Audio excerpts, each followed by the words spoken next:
sou Maricela Benites, do Instituto Mamed, Pesquisa Ambiental e Ecoturismo, e a gente vai conversar aí um pouquinho sobre as ações. Bacana, e a gente está muito feliz de ver muitos amigos aqui conosco, educadores ambientais, condutores de observação de aves formados pelo Instituto Mamed.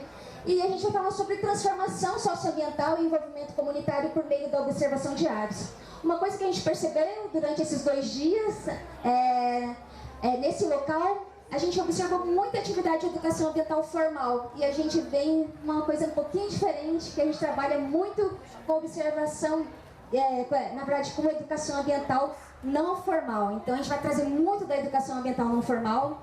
A gente percebeu que tinha muita atividade com crianças e a gente trabalha muito com adultos, né? Nosso maior desafio é a educação ambiental com adultos, mas o Instituto Mamed ele trabalha com esse lance intergeracional. Então a gente sempre fala, é para crianças de 3 anos a 93 anos. Então a nossa atuação é com criança de todas as idades mesmo. Onde tudo começou, eu já até comecei um pouquinho antes, um pouquinho da nossa história. Então a gente foi voluntária durante muitos anos, a gente viveu dentro do Parque Nacional das Emas, nós somos voluntárias dentro do parque e a gente criou o Instituto quando a gente vivia, né, nesse território. E nós criamos os GOBs, né, que são grupos de observadores de biodiversidade no entorno do Parque Nacional das Emas.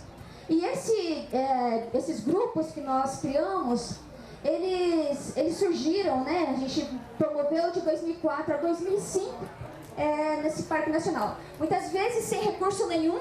Então aqui vocês veem, né, jogos de tabuleiros, muitas coisas que a gente fazia à mão mesmo, pintava e fazia com que as coisas acontecessem. Aqui em 2008 foi publicado esse artigo que nós elaboramos. No entanto, é resultado de um trabalho que inicia lá em 2005, né? Com os grupos de observadores de biodiversidade. E foi muito inspirado, inclusive, numa amiga nossa que está por aí, que é a Marta Gel. Nós vemos muitos trabalhos dela. E a gente escreveu, então, um artigo voltado à atividade que a gente desenvolvia, que é mamíferos e aves como instrumentos de educação ambiental e conservação. Desculpa, deixa eu falar de novo. Mamíferos e aves como instrumentos de educação e conservação ambiental em corredores de biodiversidades no Cerrado. Então foi publicado numa revista, que é uma revista argentina, que é a Neotropical, sobre mastozoologia. O que observamos, né? Então a gente sempre pergunta o que observamos, mas no sentido da pergunta, essa observação não é só exercitar a visão, mas o que sentimos da natureza, com a biodiversidade, sobre a biodiversidade. E quais são os nossos desafios, né? É enxergar, é sentir aquilo que às vezes está oculto, mas que sempre está ali e sempre esteve ali. Então, como que a gente sente essa biodiversidade e sente a sociobiodiversidade, porque são pessoas junto com biodiversidade, lembrando que o ser humano é só mais uma espécie dentre tantas outras. Então, os desafios, eles começam a partir do momento que a gente abre, então, essa janela a partir das aves, para que as pessoas se reconectem consigo mesmas, com a natureza, com essa biodiversidade. Essa ação, vejam que já tem alguns anos, né? Nosso biotipo já mudou um pouquinho, mas a gente está aqui, ó, junto com as crianças de todas as idades, como a Simone falou, e é uma atividade que nós começamos com observação de aves, que era o projeto Com Olhos de Ver Aves. Então nós abríamos o Parque Nacional das Emas para receber então pessoas de todas as idades para esse desafio, que é de abrir então as janelas, descortinar esse mundo da observação de vida silvestre, o mundo da observação de biodiversidade de forma geral, e para que as pessoas sentissem essa natureza que estava sempre ali. E os desafios, né? compreender a biodiversidade, compreender a diversidade, uma diversidade social, a diversidade que é uma diversidade que está impregnada em nós, seres humanos, mas que olhando as aves, a diversidade que a gente tem na avifauna, a diversidade que a gente tem na fauna, na flora, que isso reflete, seja um espelho de que nós também somos diversos, de que a humanidade também tem a sua diversidade. E aí a gente junta, então, diversidade biológica com diversidade socioambiental. E aí a gente tem um grande caldo, né, de diversidade, que é a sociobiodiversidade. Então, a gente começou um trabalho no Parque Nacional das Emas, desmistificando também o que era o parque. Antes de nós aqui, a Fundação Cristalino estava trabalhando, mostrando o seu trabalho sobre a questão de levar as pessoas para a observação de vida silvestre ali na área urbana e desmistificando que na floresta a gente às vezes não vai encontrar determinadas espécies. Então, crianças e adultos que queriam ver tigre, por exemplo, eles disseram que, né, mostravam que não era possível encontrar. E no Parque das Emas também. Então, o galito, que é uma espécie rara, ameaçada de extinção, uma espécie de ambiente aberto, uma espécie que muitas vezes não é vista, porque tem uma plumagem bastante modesta, uma plumagem inconspícua, digamos assim, nem sempre as pessoas viam. Observavam, presenciavam, até porque o ambiente dessa espécie é um ambiente campestre, é um ambiente de campo limpo, no máximo um campo sujo, e que hoje no Cerrado, infelizmente, é uma das áreas, esses ecossistemas são áreas que sumariamente elas são eliminadas, elas são excluídas, desmatadas. Então nosso trabalho, a nossa perspectiva é trabalhar, então, na época, mostrar essa diversidade a partir daquilo que era comum do cotidiano e que muitas vezes era desprezado. Então, os campos limpos no Cerrado são campos cheios de vida, não são campos vazios, não são campos sujos, são campos cheios de biodiversidade. E mostrar às pessoas que lá no Cerrado, embora seja uma savana, a gente não vai encontrar a zebra, o leão, mas a gente vai encontrar onça parda, a gente vai encontrar galito, a gente vai encontrar a fauna brasileira. Então, isso foi uma maneira também da gente trabalhar muito fortemente com a comunidade do entorno. E observar comportamentos, não é só observar, fazer a foto, mas sim observar como que as espécies, elas produzem a sua vida, o seu modo de produção de vida é um modo de produção natural. E o quanto que isso nos alimenta, enquanto seres humanos, de perceber o quanto que é rico esse nosso entorno, e a gente vai observando os comportamentos das espécies. Então, só para a gente ilustrar aqui, um pica-pau, que é uma espécie que é escavadora, uma das espécies, então, que vai abrir espaço, a gente chama de engenheiro de ecossistemas, porque ele abre espaço para outras espécies. Ele, ao abrir, então, por exemplo, um cupinzeiro, ele não só vai utilizar esse ninho, esse espaço, mas também vai fazer com que, depois de ele deixar esse ninho, outras espécies poderão ocupar o ninho por ele aberto, um espaço por ele aberto, e que outras espécies vão usar e que não são escavadoras, por exemplo, o psitacídeo, um periquito-rei. E essas espécies que são engenheiras de ecossistemas, elas são extremamente importantes. Nesse momento a gente estava fazendo observação, era até uma competição entre as espécies, né? O pica-pau abriu o ninho, depois veio o periquito-rei tentando utilizar. No outro dia, os cupins vieram e fecharam, ali está a imagem, né? Os cupins fecharam o ninho e ninguém acabou usando no final das contas. Então, como que a observação de vida silvestre faz com que nos alimente enquanto seres humanos para perceber também essa estética da natureza, uma estética biorreferenciada. E como que a gente agrega pessoas em torno das nossas unidades de conservação, em torno da biodiversidade que pulsa no nosso redor e no nosso cotidiano. Então a gente chegava a reunir quase 100 pessoas para fazer as observações de aves, observação de vida silvestre. Formamos também professores, né, educadores, porque é sempre muito importante quando a gente também forma agentes de conservação, agentes multiplicadores. E conhecer a biodiversidade parece algo simples, mas é complexo. Então, nas nossas atividades, a gente sempre envolveu professores, educadores, para que pudessem também fazer essa ponte com a educação ambiental formal. Então, a gente faz educação ambiental não formal, muito efetivamente, mas também incentivando a educação ambiental formal junto com os professores, educadores e eventualmente também atendendo o público escolar. E as conexões, então as conexões com a terra. E é algo que a gente estava vendo agora, né, do Louvre, o quanto que nós estamos perdendo a experiência com a natureza. Então, a perda dessa conexão, a perda da experiência com a natureza, tem levado também a esse nosso momento de ostracismo, de individualismo, até de solidão, né, de sofrimento, de tristeza. E muitas vezes ver um passarinho, ver um tucano de bico verde, né, espécie ameaçada de extinção assim, tão próximo da gente, é uma forma da gente se despertar para a vida, perceber que não estamos sozinhos e mais, que nós somos responsáveis pela manutenção desse planeta. Então, as conexões com a terra, com a vida e com aquilo que nos rodeia.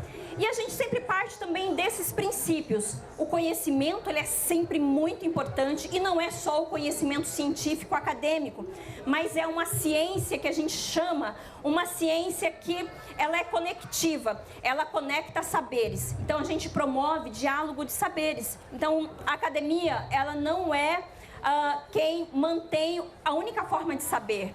Então, como que comunidades tradicionais, como que comunidades quilombolas, comunidades ribeirinhas, elas detêm de ciências diferentes das nossas, mas que são ciências e são formas de entender, de ler o mundo e criar soluções para o seu cotidiano, para a sua forma também de vida.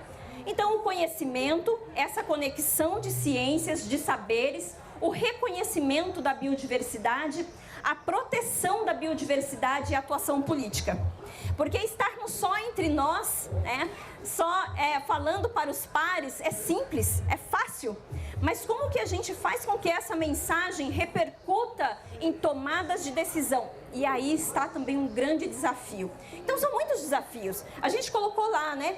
Primeiro abrir, descortinar essa biodiversidade, essa sociobiodiversidade. Depois trazer o conhecimento para essa baila, para que a gente consiga então interagir, colocar esses conhecimentos em diálogo. Depois reconhecer que é importante proteger. E aí a gente partir para a transformação social a partir de políticas públicas e a partir dessa grande transformação que a gente precisa. Então, precisamos para tudo isso acessibilizar. Como que nós democratizamos, hoje de manhã falamos muito sobre isso, como que a gente democratiza conhecimento, como que a gente acessibiliza. Sabemos que binóculos são instrumentos, ferramentas importantíssimas para que a gente possa ter uma experiência qualificada. Mas como acessibilizar? Como que a gente traz, então, os equipamentos para perto das pessoas? Como que a gente traz a biodiversidade para perto? Aquilo que a gente sempre fala, democratizar a cultura. Tudo que foi construído historicamente pela humanidade, como que a gente faz com que todas as pessoas tenham acesso? A observação de aves pode fazer isso, e pessoas comprometidas. Então, o Instituto Mamed promove, então, esse contato com a natureza, com os parques, com a biodiversidade e empresta equipamentos. Então, nós sempre, nas nossas atividades, a gente leva uma mala de equipamentos, uma mala de binóculos e a gente faz o máximo possível para que as pessoas tenham acesso. E desde já a gente sempre fala e não cansa de agradecer a todas as pessoas e instituições que nos ajudam a promover isso, que nos ajudam a acessibilizar a interação com a biodiversidade, a observação de aves, doando binóculos, ajudando com guias, ajudando nos nossos catálogos também. Então, é uma grande roda da vida. E Eu acho que pode passar o primeiro vídeo, então a gente vai falar um pouquinho sobre a instituição.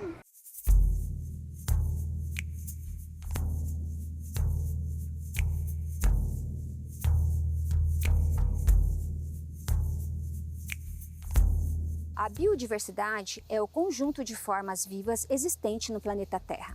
Mas não é só isso. Cada elemento vivo, seja planta, animal, micro-organismo, fungo, líquen, atua incessantemente para manter a funcionalidade e o equilíbrio dinâmico dos ecossistemas. A espécie humana também é parte desse processo, sendo mais um elemento dessa rede. No entanto, o ritmo acelerado de perda de biodiversidade tem aceso vários alertas, sobretudo nas últimas décadas, das consequências da perda desse complexo e frágil sistema que mantém a vida na Terra. Bem-vindos, bem-vindas e bem-vindes. Nós somos do Instituto Mamed, instituto então que tem uma das suas missões, contribuir para a conexão do ser humano à natureza, à sua essência.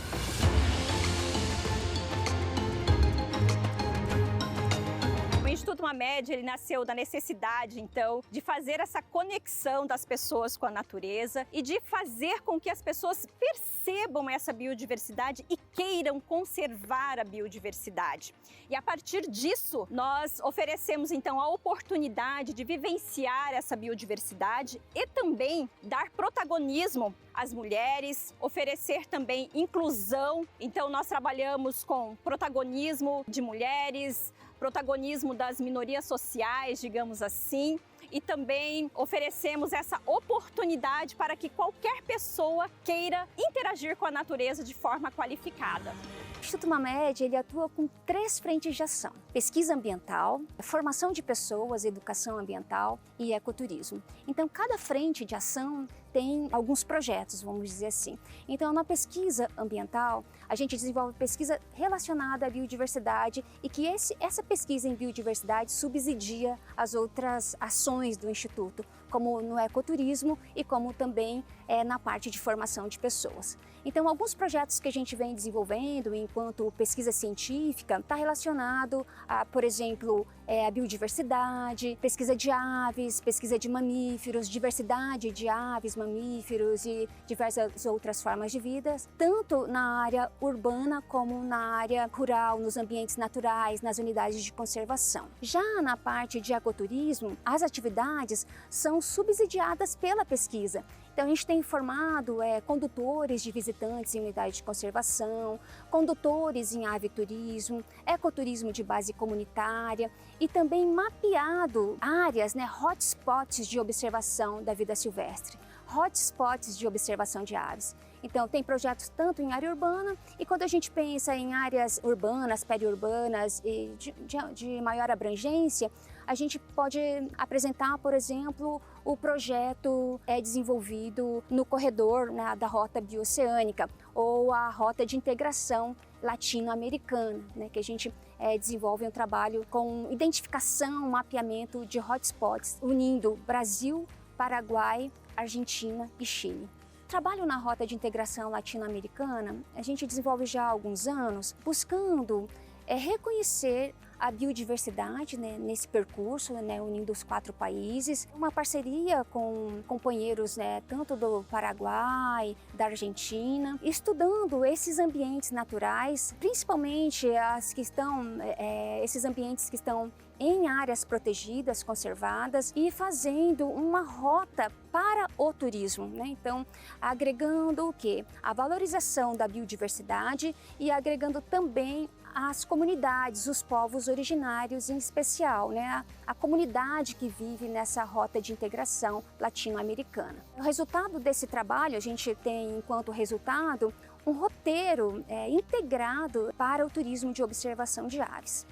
Um dos projetos do Instituto Mamed é a ciência cidadã, ou seja, como as pessoas podem se conectar com a ciência e também subsidiar essa ciência com informações, com dados científicos. Então, uma das nossas atividades é o Vem Passarinhar Mato Grosso do Sul.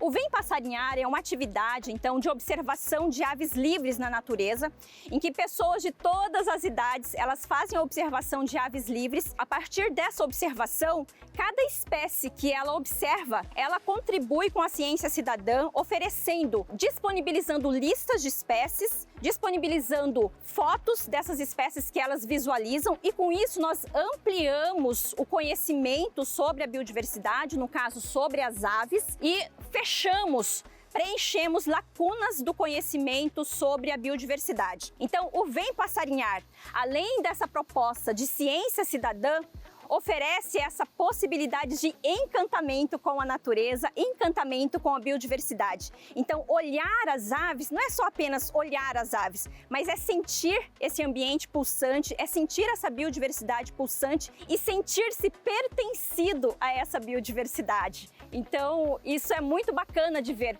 como que as pessoas se conectam com a natureza, com elas mesmas, com outras pessoas e com esse planeta, com esse mundo que é tão incrível, tão encantador.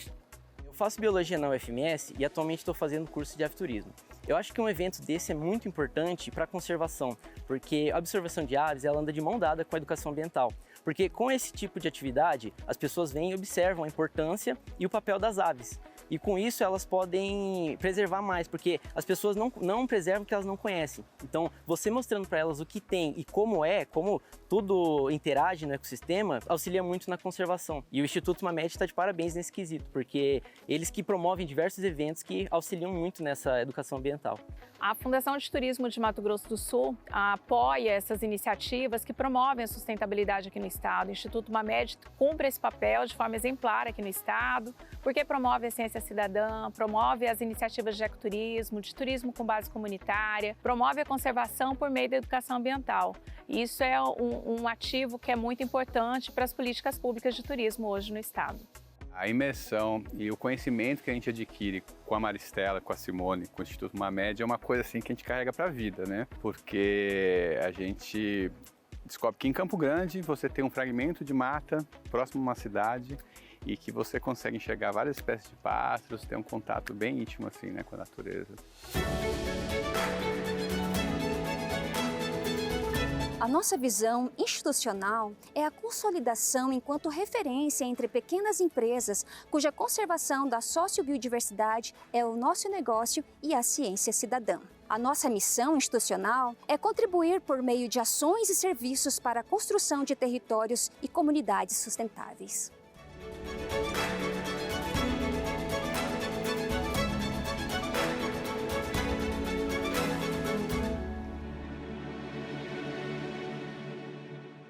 Convidaram a gente para essa ação, eu falei, meu Deus, quais dos projetos de educação ambiental a gente vai estar levando? Então a gente trouxe várias iniciativas, quer dizer, na verdade a gente selecionou várias iniciativas, mas a gente teve que afunilar só para 4, mas assim, são várias ações. E eu queria agradecer a todos que estão aqui, principalmente os colegas que estão aí somando, né, nessa luta para a conservação ambiental através da educação, que a gente sabe que essa luta ela não é simples no Brasil, ela é uma luta muito árdua.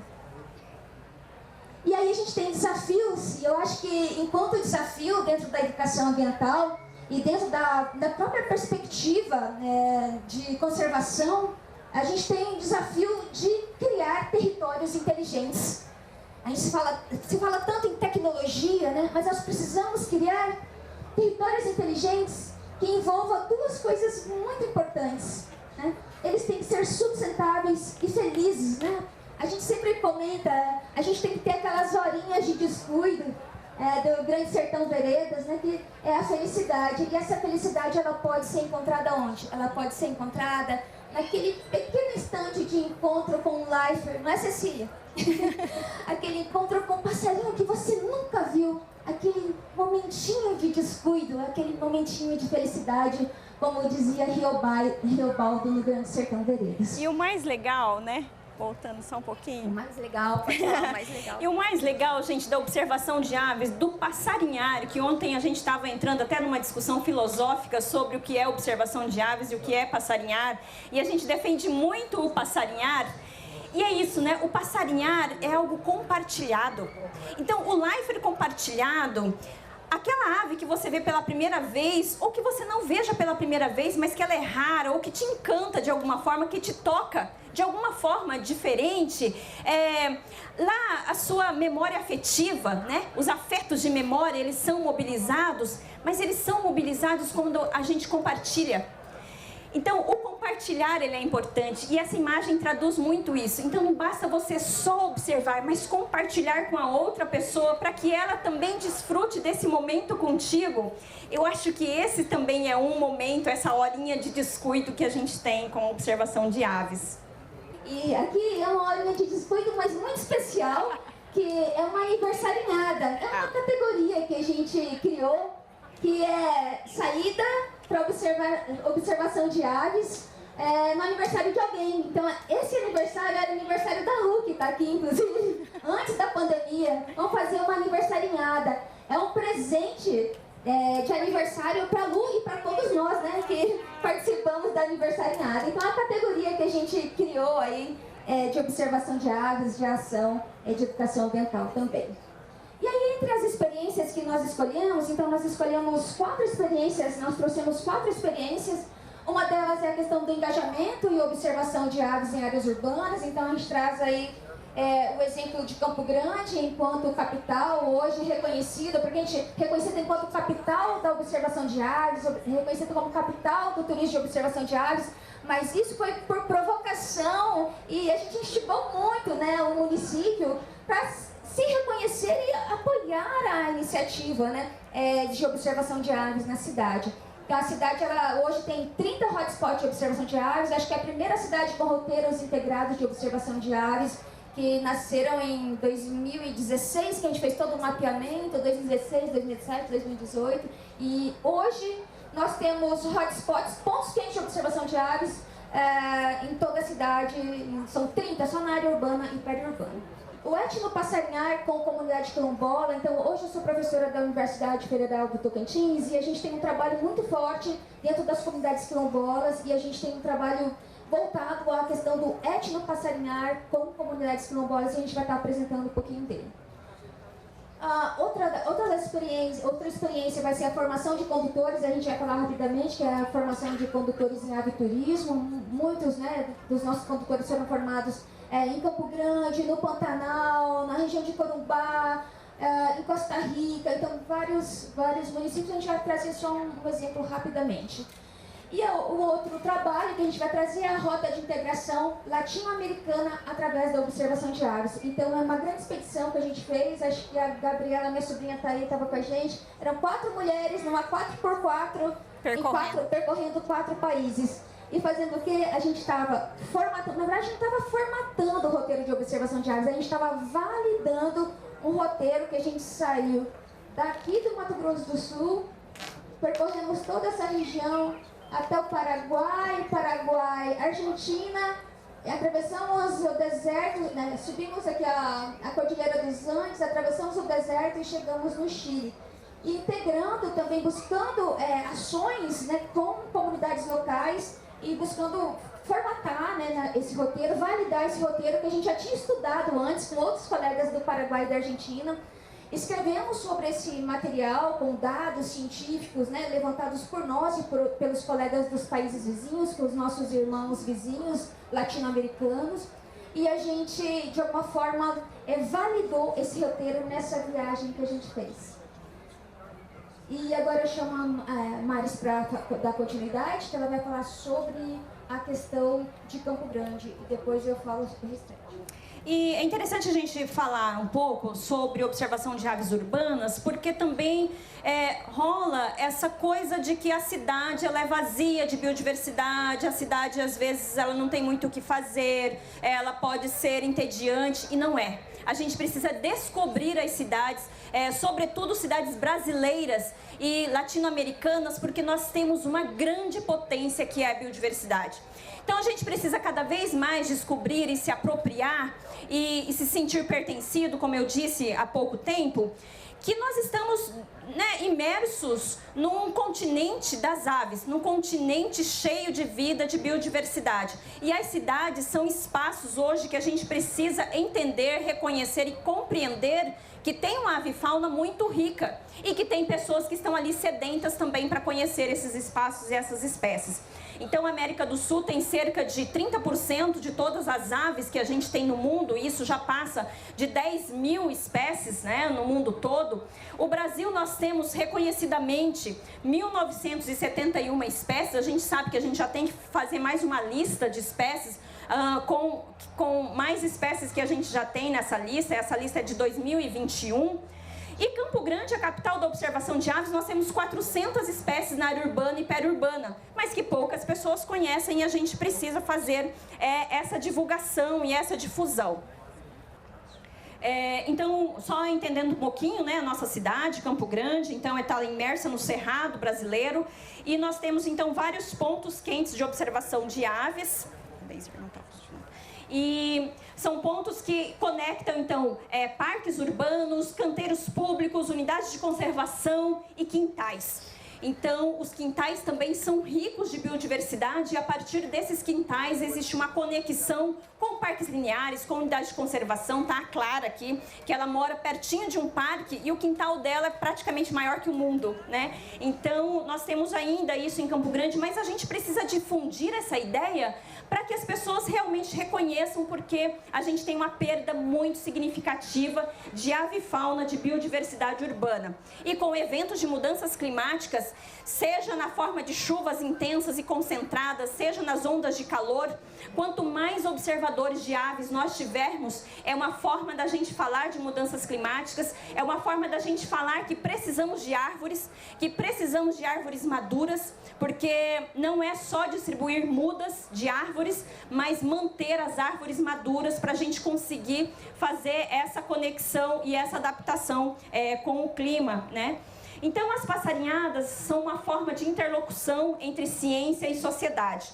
Então, nós guiamos e somos educadores ambientais que fazemos, então, essa ponte. Como que a gente acessibiliza não só a vivência, mas também o conhecimento científico?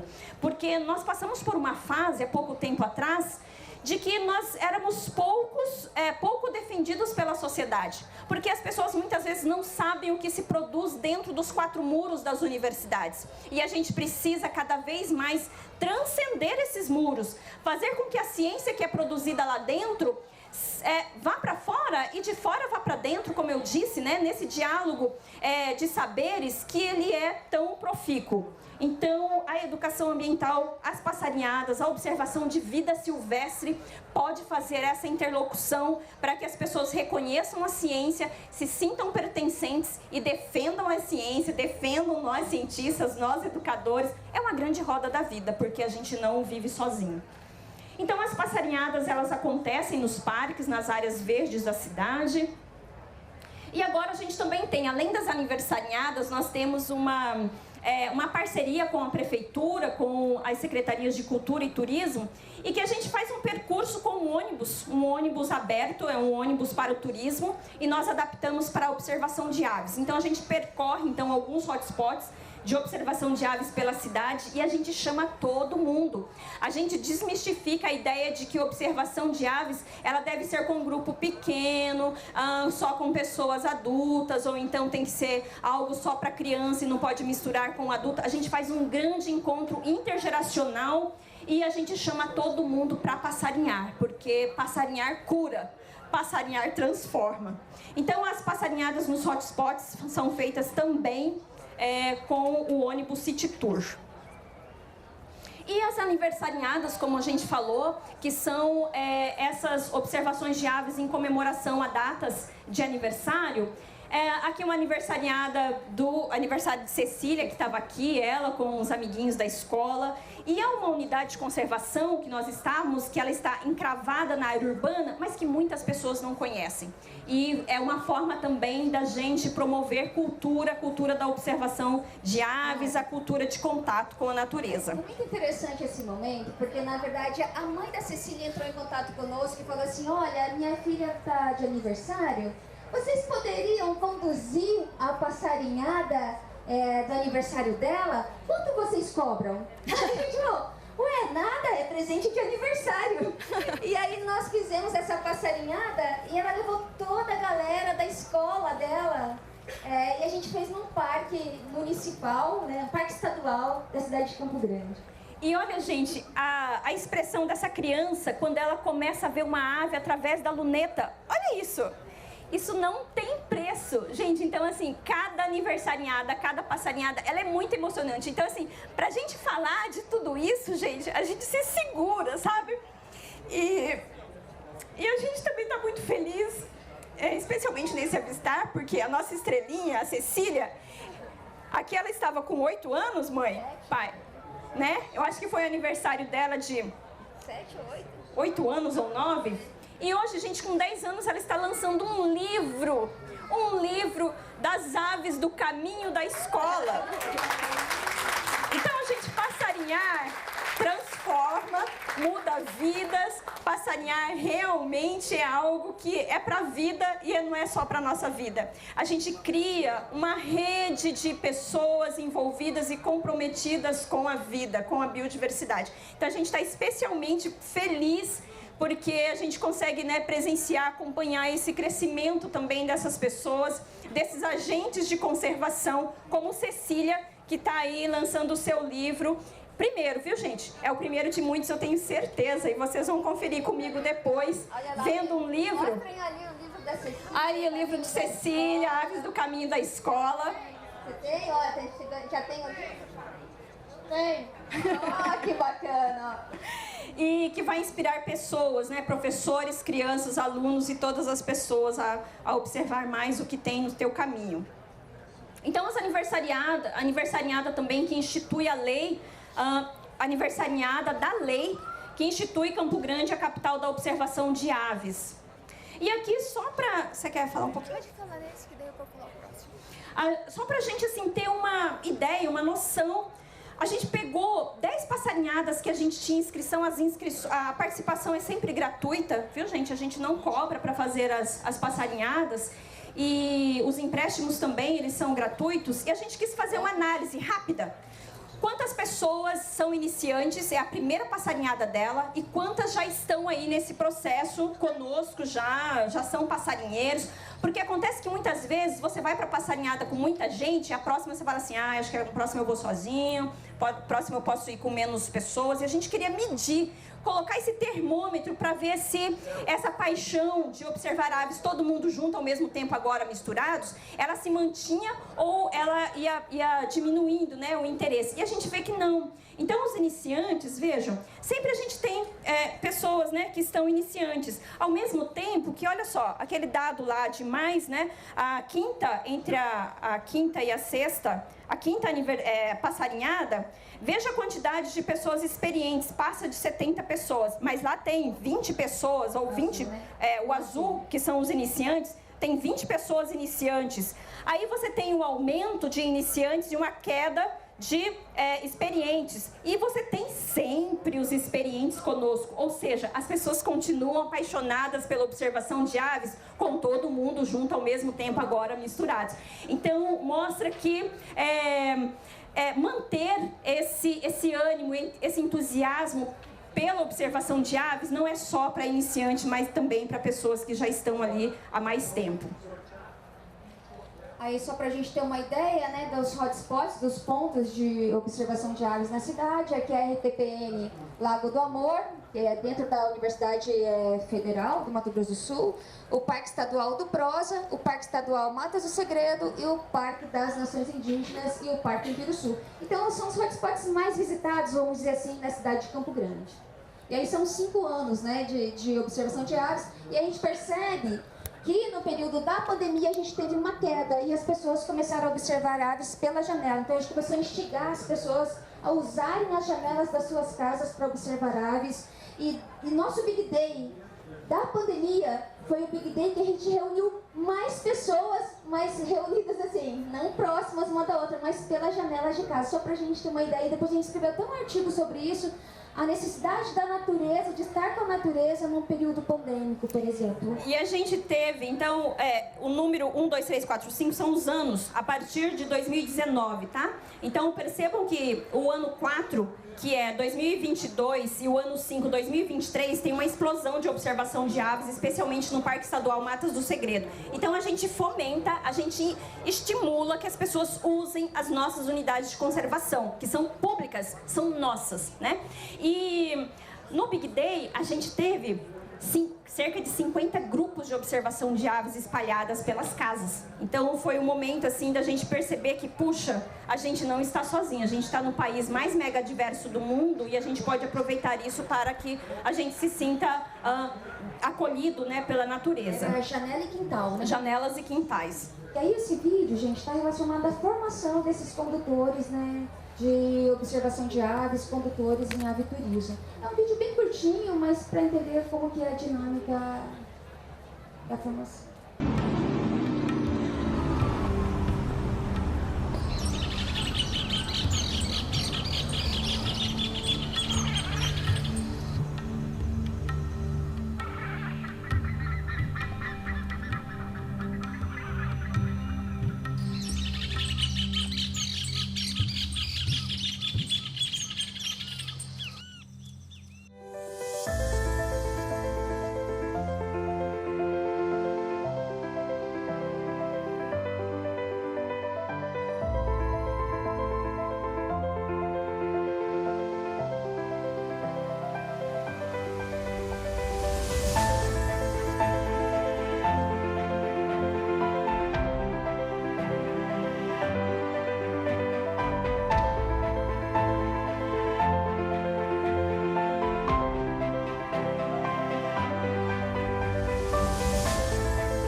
passarinhou com o Instituto Mamed aqui? Passarinharam. Passarinharam. Quantas pessoas já passarinharam conosco? Uau, que bacana. Estou muito feliz. Estou vendo minha família lá atrás, minhas irmãs, gratidão por estar conosco.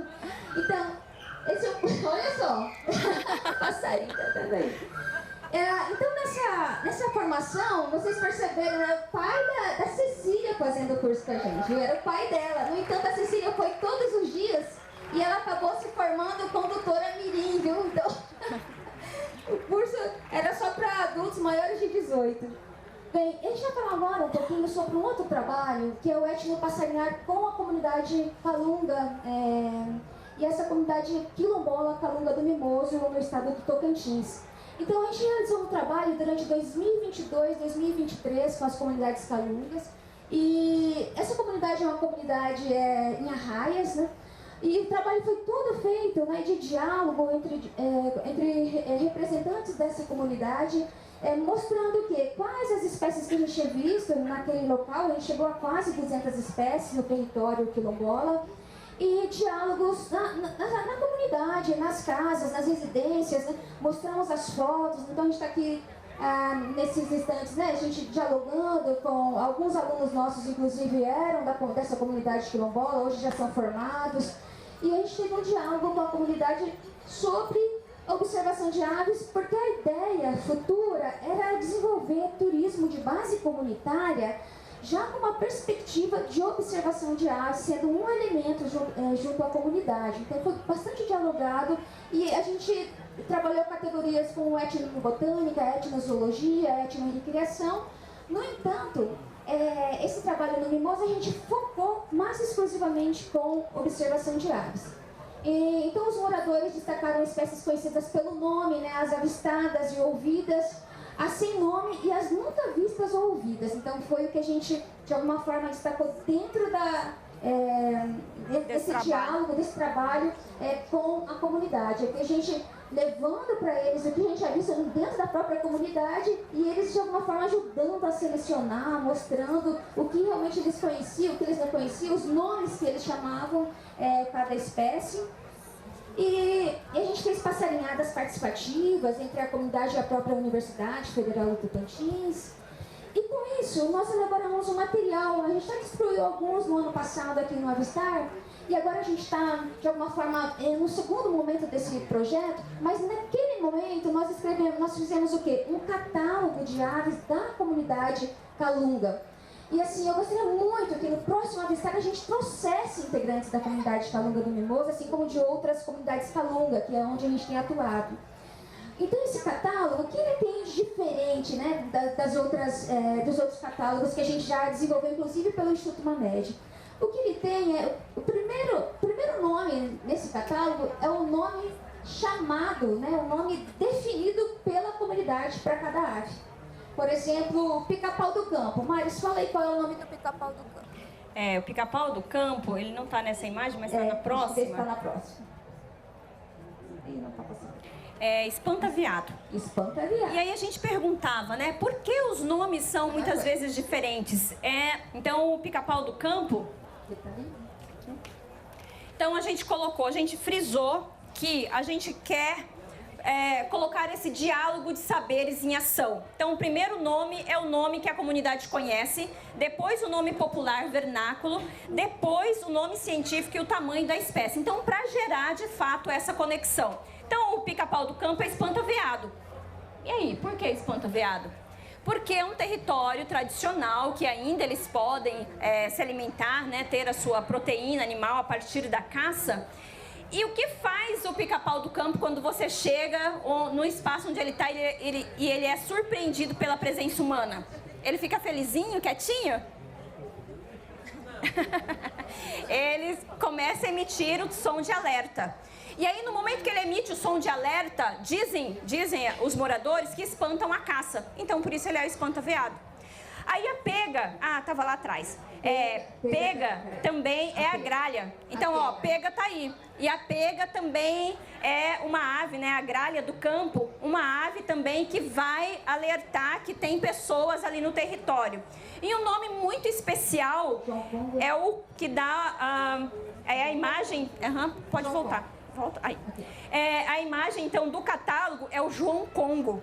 O João Congo, então, é a ave que é repleta de histórias, né, de misticismo também para as comunidades quilombolas, para as comunidades pretas, e está relacionada à ancestralidade, e é uma ave, então, que ela é acolhedora, ela imita outras espécies, então tem o João Congo e o João Conguinho, né? A musicalidade, então tem o João Congo e o João Conguinho. O João Conguinho é o Chechel, um grande imitador de outras espécies. E o João Congo é o Japu. É o Japu.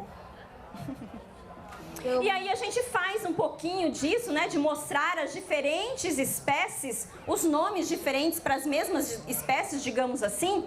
E uma coisa que nos surpreendeu é que, por mais que as comunidades elas tenham esse contato muito próximo com as aves, por exemplo, elas não conhecem todas as aves. Elas conhecem as aves que têm algum valor. Seja um valor ancestral, espiritual, relacionado à caça, mas que tem algum valor, né? Seja utilidade, mas também aquelas que, de alguma forma, elas têm medo, né? Sobressaem. Tamanho, cor, e também anunciam, são prenúncios, sei lá, de chuva, são prenúncios do tempo atmosférico. Então, a gente percebeu que muitas delas têm nome, mas algumas não têm nome. Por exemplo, o balança-rabo de máscara, que está aqui no canto, pequeno, que está sempre ali. Elas veem, mas elas não sabem o nome. Então, como não tem esse valor para elas, então não tem nome. E aí, nesse caso, a gente colocou o nome vernáculo, até para a gente poder provocar esse diálogo de saberes. E eu gostaria muito de concluir essa fala nossa, porque acho que depois a gente não retorna. Cada olhar, eu acho que é essencial, que cada olhar atento à biodiversidade na América do Sul é um passo para a conservação. E eu convido todos vocês a esse olhar atento, a esse olhar para a biodiversidade, a nossa biodiversidade enquanto Brasil, mas a nossa biodiversidade enquanto território, que a gente possa solear mais, que a gente possa viver a América do Sul. Eu queria trazer um pouquinho de Manuel de Barros, que ele fala assim: o mundo meu é pequeno, Senhor, tem nele um rio e um pouco de árvores. Nossa casa foi plantada de costas para o rio. Formigas recortam roseiras da avó. No fundo do quintal tem um menino com as suas latas maravilhosas. O seu olho exagera o azul. Todas as coisas deste lugar já estão comprometidas com aves. Aqui, se o horizonte enrubesce um pouco, os besouros pensam que estão no incêndio. Quando o rio está começando um peixe, ele me coisa, ele me rã, ele me árvore. Obrigada, gente. Gratidão.